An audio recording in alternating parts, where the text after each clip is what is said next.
We're going to have different events throughout the year, and we'd love to get you on our mailing list and keep in touch. Our speaker today has done a lot of work throughout his career with the death penalty. And if you look for information on the cost of the death penalty, you're very, very quickly going to find Dr. Cook's 1993 landmark study on the cost of prosecuting capital murder cases in North Carolina. This study, even 14 years later, is still the most comprehensive study of its kind. And it really, for the first time, presented hard data that countered the conventional wisdom that the cost of the death penalty pales in comparison to the cost of life imprisonment.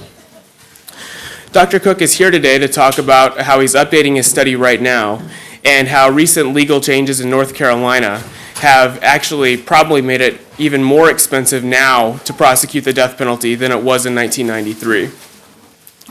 Dr. Cook earned his PhD in economics from UC Berkeley, and here at Duke he serves as the Terry Sanford Professor of Public Policy Studies, as well as a professor of economics and a professor of sociology, in addition to serving as the Associate Director of the Terry Sanford Institute of Public Policy. So please welcome me in please join me in welcoming Professor Cook. Thanks, Dave. Well, thanks for coming this afternoon. I appreciate it. I'm impressed this close to Thanksgiving that you're turning out for it. So what I propose to do is to talk briefly about the current circumstances in North Carolina, the old study that David mentioned, and then a little bit about the new study that I've taken on. And I guess part of the purpose here is the hope of not only getting your input and suggestions about how to proceed, but perhaps also to recruit a few of you to the cause. There's a lot of legwork and very little money involved in the current study. So there it is. I greatly appreciate the help of Tabitha and David in doing some of the legal research that is backing up the current study. I am an economist, which is to say that I am not a lawyer or a legal scholar by any stretch of the imagination, and easily confused by legal terminology, so don't ask me any tough questions about that. So let's start by just asking a question that I often have to answer myself, and that's why bother? Why bother to study the costs? For many people, and perhaps this characterizes you as well, the question of capital punishment, pro and con, is a moral question, and the issue of how much it may cost or may save the state either way seems like a minor issue, one that sullies the higher conversation in this area. And I acknowledge that. I acknowledge the moral significance of the issues that are being discussed, but I would point out that if in public opinion polls, and including a series of questions that has been asked by the Gallup poll, we find that there is a group who favor the death penalty, and when asked why do you favor the death penalty, give as their first reason the cost saving to the state that they believe comes from executing people instead of placing them in prison for the rest of their life. And so for that reason, to correct that misimpression, if that's what it is, then seems like a useful thing in terms of bringing the public along on this issue.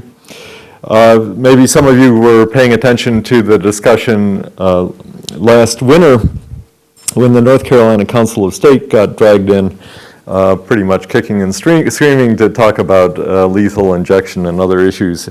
But the state auditor said, gee, it might be interesting to know how much the death penalty is costing the state, and proposed to do what he called an audit, which made it sound simple somehow.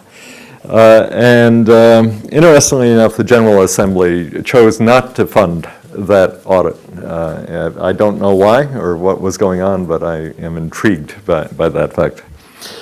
And the third reason that I would argue is, and probably a more interesting reason in this area, is that I think that it's important to the debate over the deterrent or potential deterrent effect of the capital punishment. I don't know how many of you saw the article in the New York Times Sunday on the deterrent effect of the capital punishment, where they were saying a number of econometric studies had been published recently on suggesting that there was indeed a deterrent effect and that the death penalty saved lives.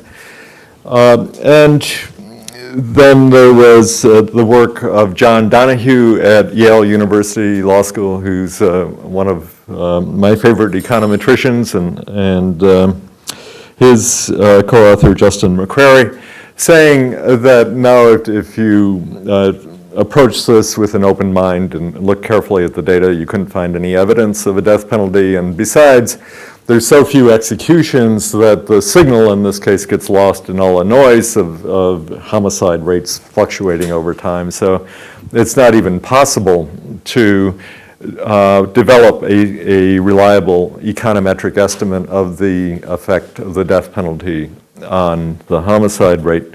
That's the view that I take. But actually, I think the true argument in this area among economists, and perhaps others as well, is not econometric so much as it is conceptual or theoretical, because us economists teethe on the view that demand curves slope down. That's the first law of economics. And that if you raise the price of something, then there will be less of it. And that applies to homicide as it does to other more conventional activities.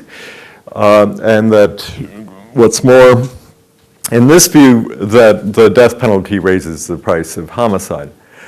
So it seems to me that in that kind of conceptual view, which was endorsed by Gary Becker in the article in the New York Times, who said he couldn't make head or tails out of the econometric evidence, but he still believed there was a deterrent effect.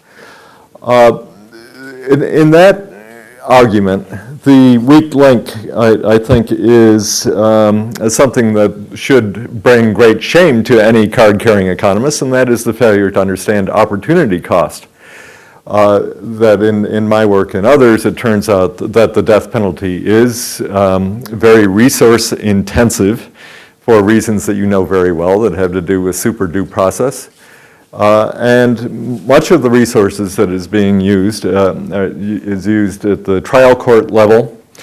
And so what we have is a situation where occasionally homicide, murder cases are prosecuted capitally, and as a result, the resources of the criminal justice system at that level are diverted to these very intense super due process procedures, and necessarily or almost necessarily that means they are not available. That time of the assistant district attorney and the public defender and the courtroom itself and everything else are not available for other cases, and of course most even homicide cases are disposed of very quickly at very low prices because the courts don't have the resources to do everything well. And if we freed up some of those resources by abolishing the death penalty, quite possibly some of those additional resources would then go into doing a better job on the garden variety murders that come down the road all the time.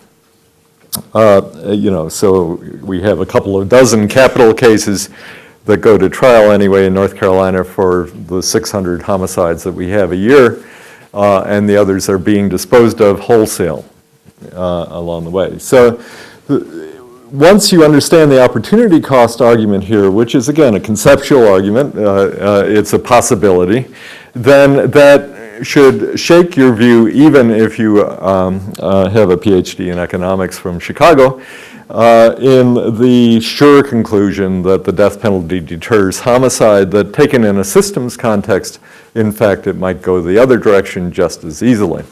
That's, just the economist view. The sociologists and others have other arguments why the death penalty might increase the homicide rate.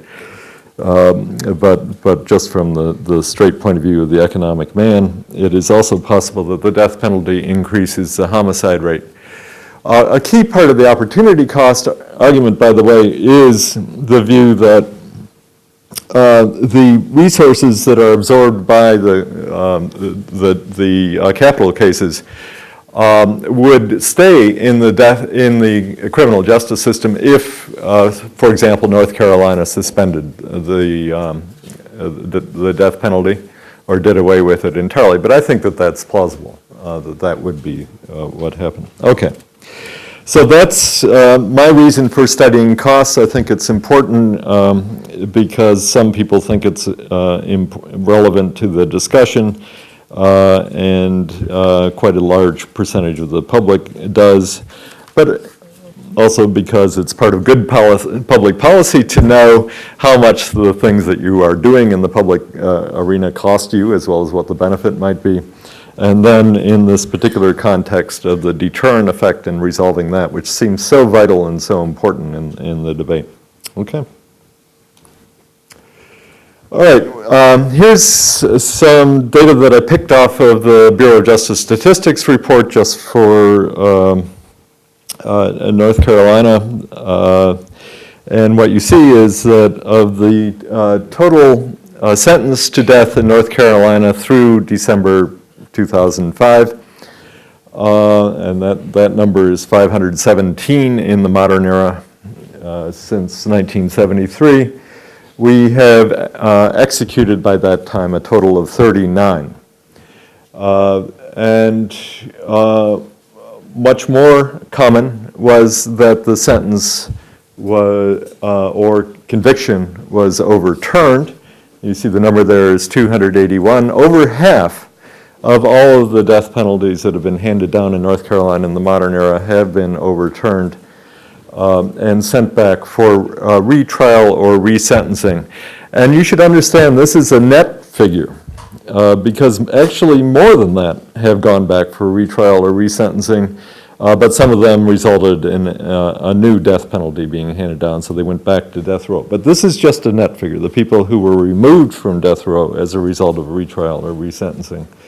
8 additional were commuted, and just 39 were executed during all those years, which works out to something like 8%.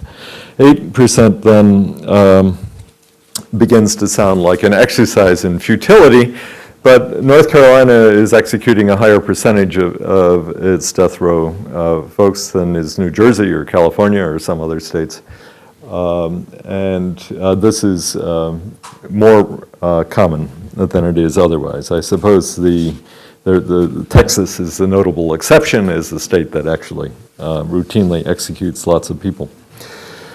So when a death penalty is handed down by a jury, then that is really a lottery ticket that historically or in recent history in North Carolina has just a small chance of resulting in an execution at the end of the day. Okay. That obviously adds greatly to the cost if what you're trying to calculate is the cost per execution, right? You know, in New Jersey, where I guess they haven't executed anyone in the modern era, but continue to send people to death row, then the cost per execution is infinite. And in North Carolina, it's much higher than you might think. All right. I got some data from Ken Rose over the Death Penalty Resource Center about all of the capital trials that he knew of in North Carolina in the last few years. And I think these are interesting. He's in a position to know. And here's what you see here. We have 2001, there was 50 capital trials in the state, and that dropped down to a bit less than half that level in 2003 through 2006. And then through the end of May in 2007, we had just had 4 capital trials. So North Carolina, like other states, like many other states, has experienced a very substantial decline in efforts by district attorneys to bring murder cases to capital trial.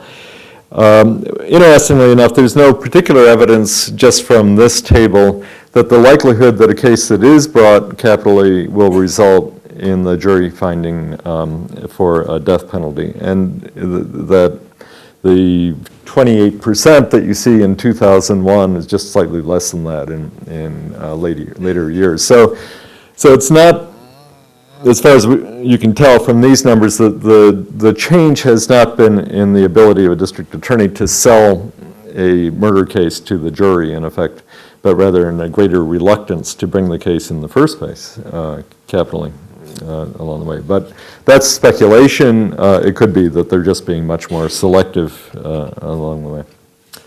All right, again, these numbers have implications for the cost. It's clear that the cost of, pretty clear that from this that the cost is going down, whatever it is, and that seems like a good thing. Okay, so let me talk a little about what I was doing way back in the early 1990s.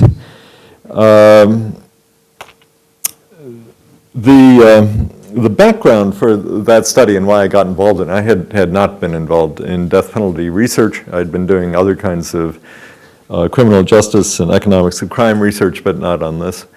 But the Chief Justice of the North Carolina Supreme Court at that time, a fellow named Jim Exum, was remarkably enough a abolitionist when it came to the death penalty.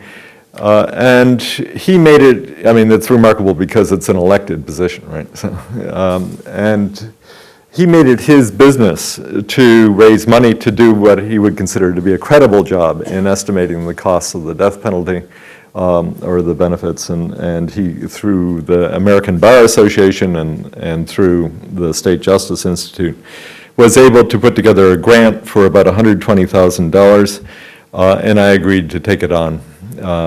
With the assistance of Donna Slauson, who had spent a lot of her career clerking for the North Carolina Supreme Court, and so had a better idea than I did about how things worked. And what we decided to do with this money was to do a kind of an intensive research on a sample of cases with the eye to estimating the cost to state agencies. We made a decision early on that we were going to ignore the cost to the defendant and that we were going to ignore the cost to the federal government.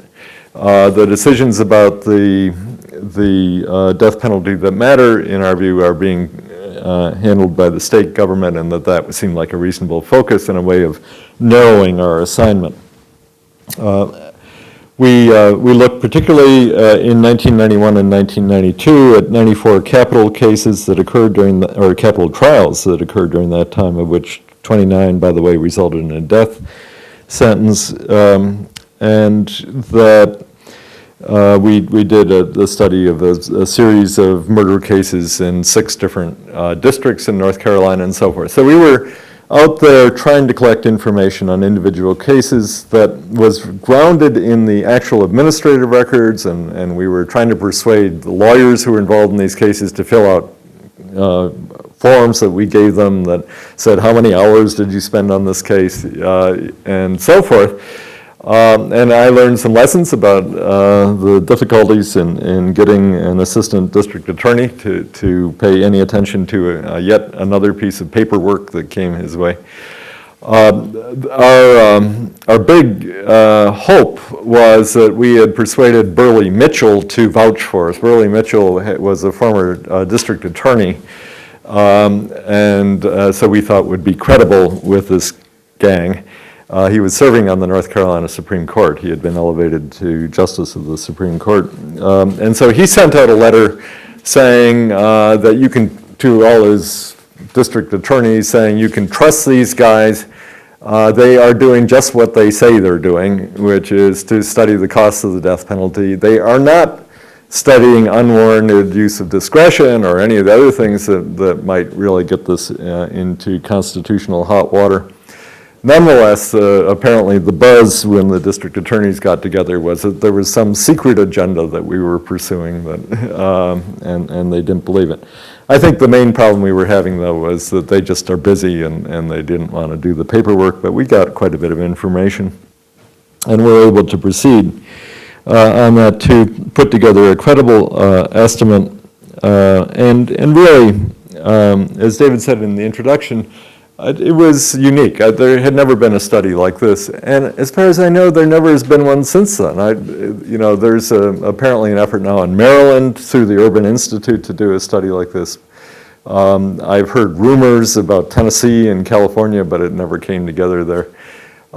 So there just hasn't been the resources available to do this kind of intensive study in another state or another time. What we found on the basis of all of this effort is that the state, sure enough, was saving some money through the fact that it occasionally executed somebody, and so that that reduced prison costs.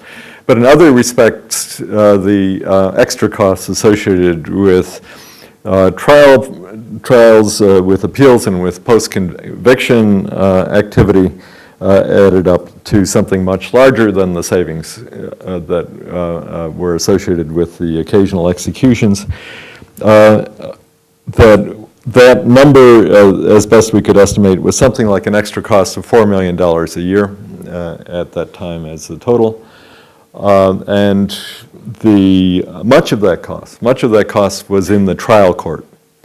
And I thought for myself that maybe was the single most important finding that we had. And it's hard for most of us to understand the opportunity cost of tying up the appeals courts or the Supreme Court with these kinds of actions. If they weren't doing death cases, they'd be doing something else, but it's hard to see exactly what difference that makes to us ordinary citizens. But the trial courts, it's more evident that the trial court is a scarce resource with important work to do, and if the death penalty keeps showing up there with extra time, extra resources, then that really is costly. And it was showing up both because of super due process protections, and it was showing up because these cases kept coming back. When there was a death penalty handed down, it was more likely than not it would return for a retrial or it would return for resentencing, and I was told that was every bit as resource intensive as a retrial.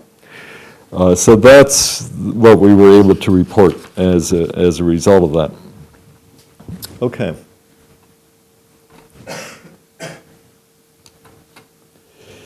Now, there have been some changes in procedure since 1993. When we did the study, there was no such thing as life without possibility of parole in North Carolina. So the alternative to the death sentence for first-degree murder was a parole date of 20 years.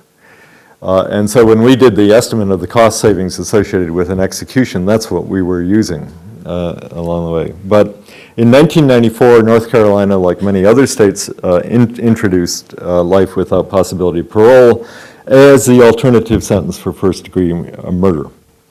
In 1995, the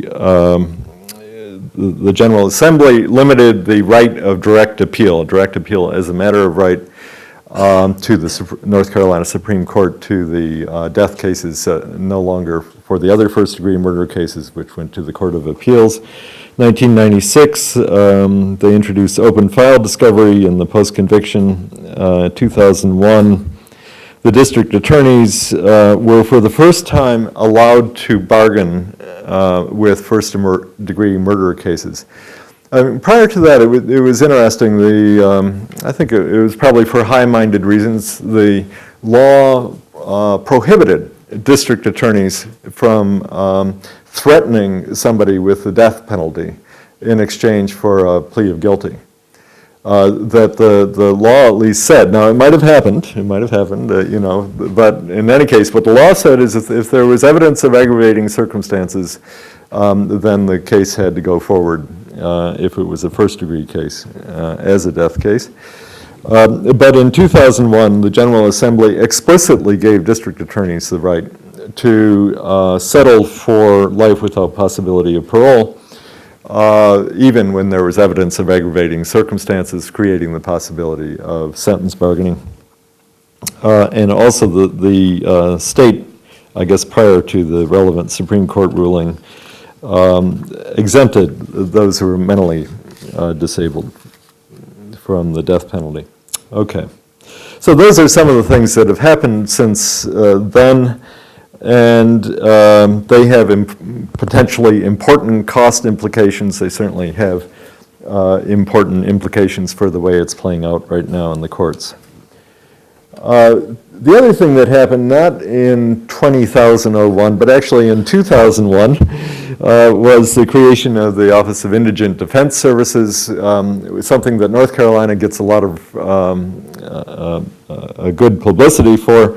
It centralizes the provision of criminal defense for indigent defendants, and it includes the Office of the Capital Defender and the Office of the Appellate Defender. And for my purposes, what's great about Indigent Defense Services, well, it's two things. First of all, it's located right in Durham. And the second thing is that it has an amazing database because they have every case in which they've been involved, and they have the invoices received from privately retained attorneys or appointed counsel in these murder cases. And so it's easy, relatively speaking, to get data on at least how much the state is paying for these murder cases for, which are almost always indigent defendants, not only for counsel, but also for expert witnesses and all of the rest of it. So that's one reason why I think I can do the new study without the $120,000 grant. So let me just talk a little bit about the new study and then subside. The goal here, as before, is to look at the extra net costs to the state agencies and ignore, once again, private costs and federal costs. There is, I think I have decided to change the spirit of the accounting exercise from accrual accounting to cash accounting.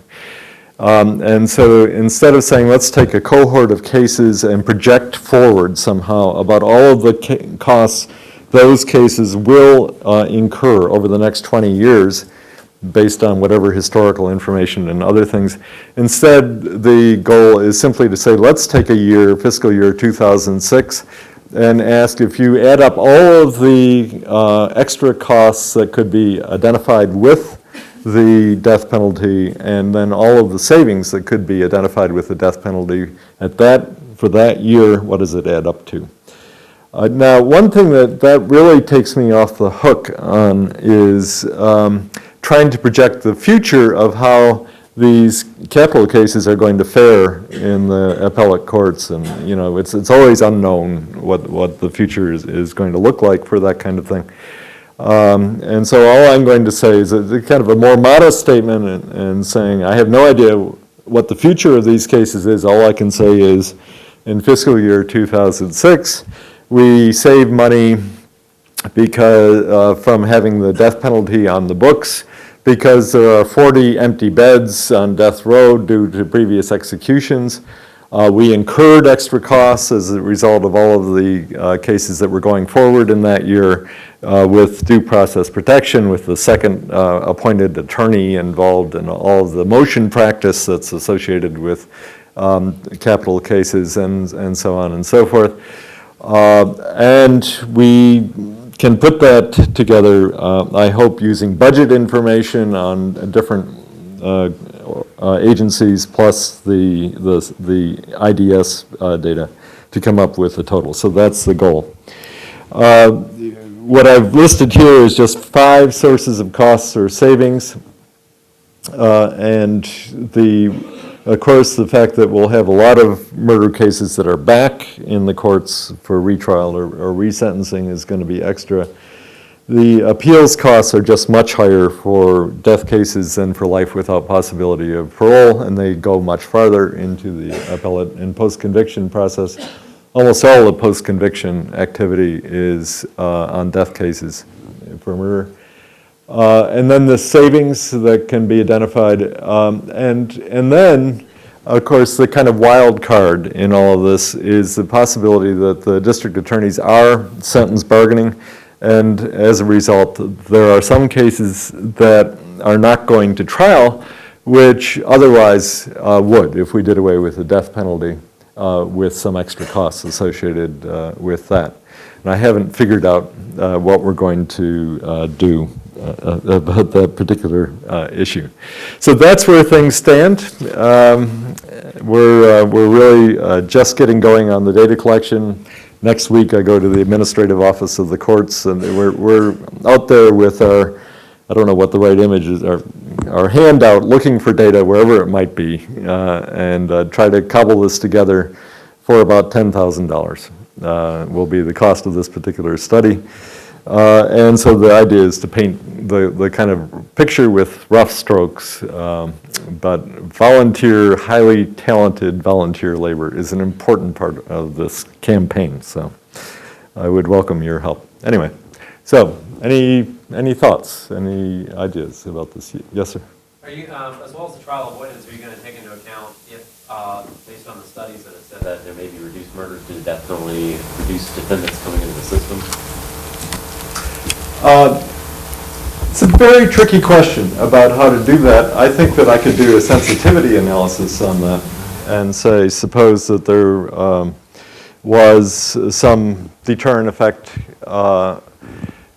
Notice the accounting is a little bit complicated here in principle for an economist, because, as I said initially, the opportunity cost of the death penalty might be increased murders because they're being handled so shabbily in most cases. They don't get this full dress. So you might have more murders occurring because of the kind of wholesale treatment of most murder cases, but that you may also have a deterrent effect from executing people on occasion when you do. And so what, in effect, we want is the net effect of those conflicting pictures if you're an economist. And I have no idea what any of those are. I mean, that's the situation that we're in. I don't know what the opportunity cost effect is on the murder rate. I don't know what the direct deterrent effect of the death penalty is. All I can tell you for sure is that there's very little guidance to be had from the econometric work on this subject. So your speculation is as good as anybody else's. So what do we do in cases like that as good policy analysts? The answer is you should do some sensitivity analysis and say, well, does it make a difference in terms of our conclusion? And so that's my hope. Yeah? I was wondering if any of your studies, if it takes into account the extra cost to housing death row inmates. I don't know if that exists in North Carolina, but like in California, people throw around the number of $10 million for one execution.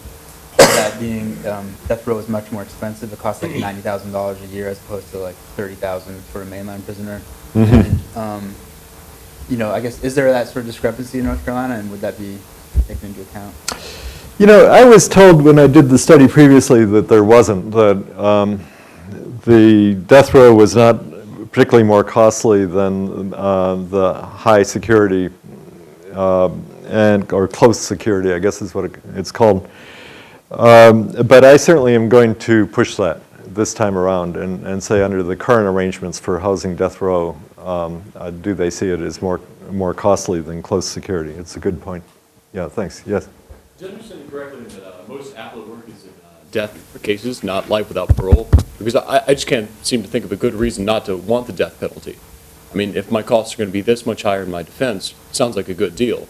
My risk of getting beaten to death is much less because I'm in special housing. My risk of getting executed is not that great anyway. If you're going to spend, I mean, what's the ratio of life without parole? Because that's kind of a bad deal too. This is getting all this attention on my case. If I can spend 8 times on it, why would I not prefer the death sentence? Right. It's my only chance of justice. Yeah. And I've always thought that was the best argument, in effect, if you're concerned about the rights of defendants for the death penalty, is that it brings in all of the super duper, I mean, precisely because it does give you a considerable amount of additional protection. The attorneys who are appointed in these cases are good, well qualified, in North Carolina at least. And so I'm with you. If I were in that situation, that's what I would want. Maybe it's the perfect system then, where we don't actually execute people, but we're able to mobilize people to defend them, people who would execute. I'm with you. Yeah. I mean, I think, let me be more careful. I think, I think that is a really credible argument. Because especially if you think that these cases that are being handled wholesale often do result in a miscarriage of justice, that the super due process then is some break to that. Do you have any data on what percentage of life without parole cases are actually retried or resentenced? Because I would be very curious to know that. I don't have data on it, but their access to the appellate courts is just much less than what the death cases have right now. And I actually had a Duke law student a couple of years ago who looked for the year, I think it was 2002, at all of the cases going through the system somewhere along the line. She said there were 0 life without parole cases on post-conviction during that time. It was all death, capital cases. And very few of the life without parole cases reach the North Carolina Supreme Court, so they are generally handled disposed of very early. So one of the protections that the people on death row have is access to the appeals courts. Yes? When you're quantifying the judicial opportunity cost, like how many more cases could be put into court because the death penalty cases are being retried? Have you been able to quantify, like, say, every death penalty case takes away our ability to try 5 other cases? Like, have you been able to qualify in that sense versus just judicial man hours? So in the earlier study, what I did was to break out the time that it took to try a capital case and the time that it took to try a non-capital murder case, and compared them as best I was able to, making some adjustment for other features of those cases. And so that was possible. I mean, it was possible based on that and the other information that I had. It's a good idea. It's one way to report the results, it seems to me, is to really try to nail down the opportunity cost a bit further. Yes? Actually, I have 2 questions. The first question is, typically, what kind of crime may lead to a death penalty? I guess that there may be various kinds of crime may lead to death penalty. So we'll come to my second question. Will you distinguish different kinds of crime in your study? Because I guess that although they are all death penalty, but their trial causes may be different because they are different kind of crime. Yeah, I mean, of course, all of the cases that we're talking about in North Carolina are murder cases. They're first-degree murder cases. And that to become death eligible, then there have to be evidence of aggravating circumstances. And there's a defined list of aggravating circumstances that are included in the law. And the jury's job, if it reaches the jury for sentencing, is to weigh the aggravating circumstances against an undefined list of mitigating circumstances, which can be anything that the attorneys care to bring forward. But it would certainly be true that the typical that there are ways in which you could distinguish the cases that do get handled capitally from the ones that don't. So, garden variety brawls in bars where somebody dies after getting hit over the head with a beer bottle is unlikely to make it as a capital case, be selected in that fashion. Whereas somebody that shoots 2 police officers in cold blood has a really good chance of being selected for that treatment along the way. So you can distinguish. So the question that comes up in the cost context is whether the non-capital cases, the cases where the DA chooses not to go forward capitally, are systematically less complex in some intrinsic sense to try or to process than the cases that are selected to be handled capitally. And I think that's a very important question for doing the net cost estimate if I'm comparing cases, non-capital cases with capital cases. I'd like to be comparing apples and apples.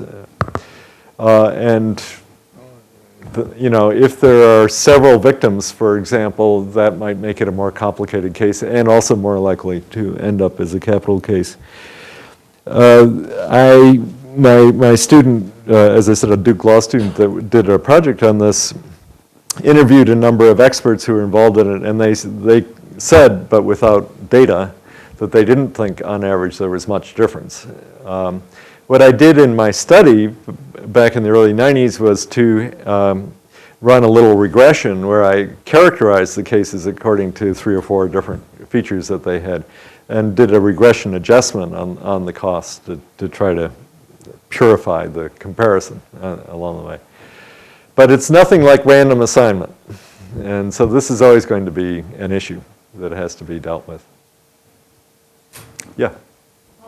Some people from the right or pro-death penalty might say the problem is not the death penalty, but the super due process protections.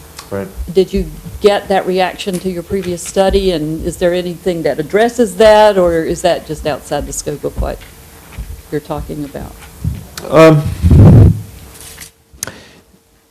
Yeah, I mean, I certainly have heard that, and I guess Congress has made some effort to cut through some of the protections, especially the appellate process, without any success.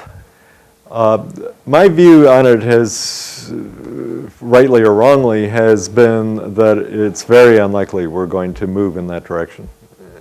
So what we have is, relatively speaking, a gold-plated procedure for handling death cases, and that's been true for 30 years, more than 30 years, despite a lot of unhappiness with that. And so the margin that people seem to be debating is not about that, but perhaps the question about whether to continue or whether to narrow the scope of the death penalty. And then a question that is certainly relevant, and that is how much to pay the attorneys and what the budget should be that are involved. There's a case now in Atlanta that I was just reading about where the defense bills have run up over $1 million, and it's just breaking the whole budget on indigent defense in the state, and a real unhappiness with that kind of situation. So I think it's a good question. If you're an opponent of the death penalty, it's a risk of this kind of work, is to say, gee, if it's that expensive, why don't we find a bargain basement way of doing it? But I don't think that's the world we live in right now. So, yes? Has there been any research on cost comparing states that use the death penalty a lot more, like for example Texas, compared to states that don't? Is the cost different there, or is it they're willing to devote more money? As I said, there just are very few good cost studies, period. And I think, it's some number like 1 altogether. There have been journalistic studies, where a reporter calls some experts and said, how much does it cost? But to actually look at individual cases and try to add things up in a systematic accounting of it. So that's the problem. I absolutely believe that if the number you want is the cost per execution, it's going to be lower in Texas than it is in North Carolina and a lot lower than it is in New Jersey. So I think without a doubt, once you start bringing in the denominator, things look a lot different. Yeah. Why did you choose to go with a fiscal year analysis as opposed to say, you mentioned a couple times the cost per execution or something like that? Is it just simply for convenience sake that you need a discrete time period, or is it for some other factors as well? Yeah, I mean, my problem with the accrual approach is just that it is very difficult to do those estimates. It really requires that you look at individual cases and cost out the trajectories of how much expense they're generating over the appeals and post-conviction process over the course of many, many years. And then when you've done all that, what you have is a characterization of history, not a characterization of what's going to happen for the next 20 years. And so it just, when I thought about it at the end of the day, it seemed like it was as good as anything else to say, why don't we take a snapshot on this under certain steady state assumptions that will give you the answer to the question anyway. I mean, it doesn't matter. We're not in a steady state, but we don't know which direction it's going, so maybe that's as good a central estimate as we can possibly generate in this case. But you see the advantage for me. I mean, I can go just find out what the budget is for the cadre of lawyers who handle these post-conviction and appeals case from the Attorney General's office and say, how much are they being paid in a year? And then write that down, and that becomes the state cost for that particular activity. And it's much easier than tracking a bunch of cases. That's why I think it's possible to do this study. All right, anything more? Well, thanks very much. I appreciate it. Take care.